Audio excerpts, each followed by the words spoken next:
Lúc đi đâu có? Có, cũng đi có to, cũng đã mặn lâu.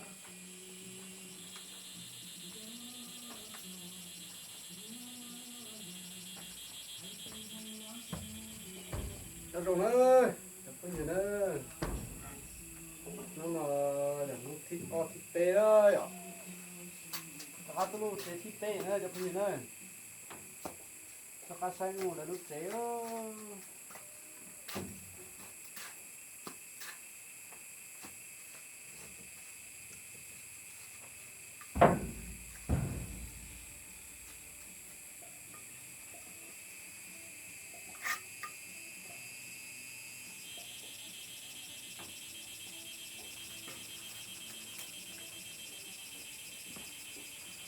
Nó tuổi chế sẽ có sẽ thập lỡ.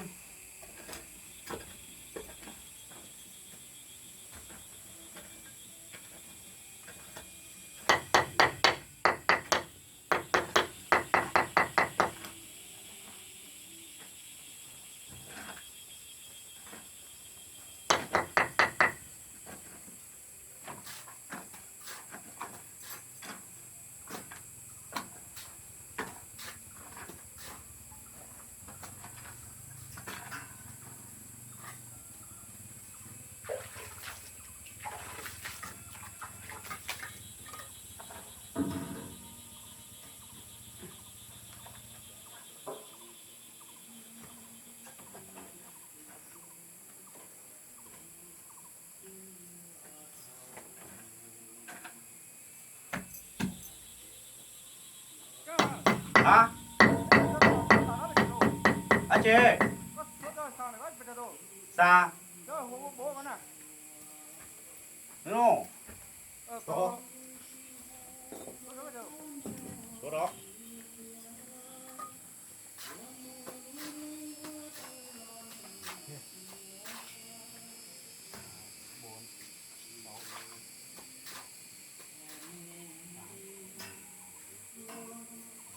Chắc là có thứ. Hả? Cầu gì thua? Có gì đâu? Ừ, Bây giờ, được đấy à? tao có gì đâu hả? Đấy, cầu gì thua nữa mà.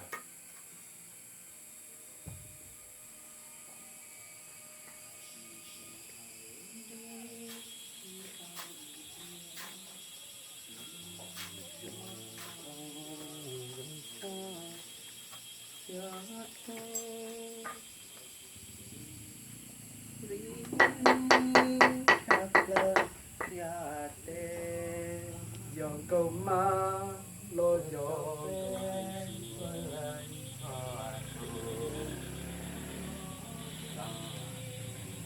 nói chuyện của gì á? Đó.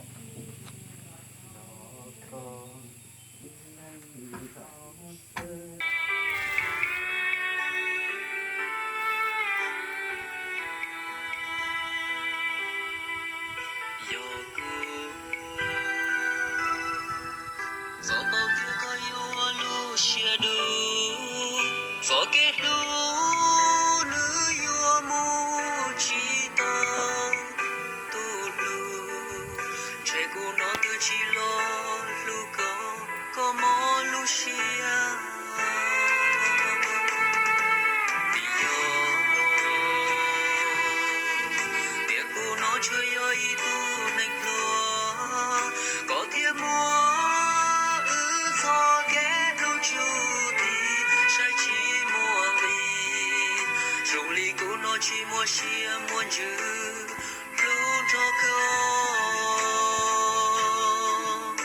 có kia kia một luôn cho luôn trong cuộc chia chỉ muốn cho tôi một nhẹ có lâu nay nó kia chỉ do nhẹ cỡ cô nó có chỉ soi cho soi lời môi em môi sông có tu nay cô nhỏ nhỏ ít nụ tư yo lua chỉ xa lu có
yo inu tu yo lo chi sa lu ko có yo so tu nei tua so li ko no pi yo tie no ku yo nei tua e ko tie mo ku cho yo so li no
chua rò mua ít lúa nó lo những xa cho nên chua lại của mùa ta nhái thâu dung cho sâu lù li chỉ mùa phong như kia li tê phong như chua gió tu đua gió chia bê cho mà li cho cá lo mà cho cái tư dân lo khi cho nên cái số lần cô chỉ say xua tu khăn trong nắng mò mẹ tu nhỏ trong đà nó sợ cho nên hơn nhiều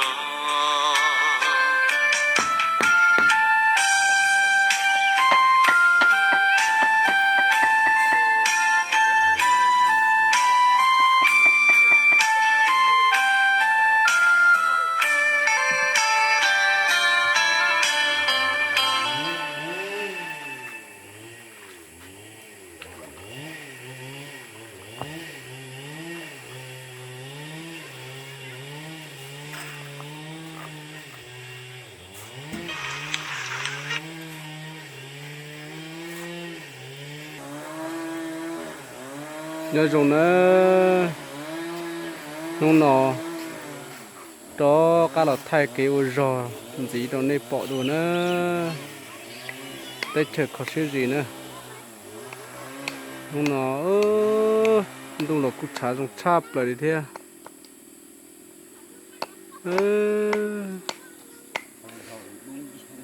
đây chờ sẽ thành thế nữa thay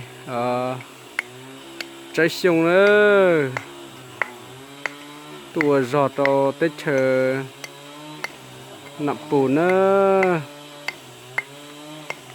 tua xài trong đó nó nữa cho phong gì nữa thế cho muộn nữa nên là để bỏ lại để ba sai thì ba tịt tàn đâu cũ anh ấy thì bỏ lên từ trái sông tụt lúa cá chi cho cá cho xía sau cá sai nữa thì bỏ trái sông thuần không thuần mò cho họ cũng thuần nhục thu nữa chỉ bỏ tiền nên lên tiền giờ tụt lúa rồi chỉ bỏ tiền giờ tụt lúa giờ lên tiền nữa giờ tiền giờ lên tiền tụt lúa nữa chỉ họ bắt sai thì họ bắt sai để xia rồi nữa bỏ tiền cứ đặt giò nữa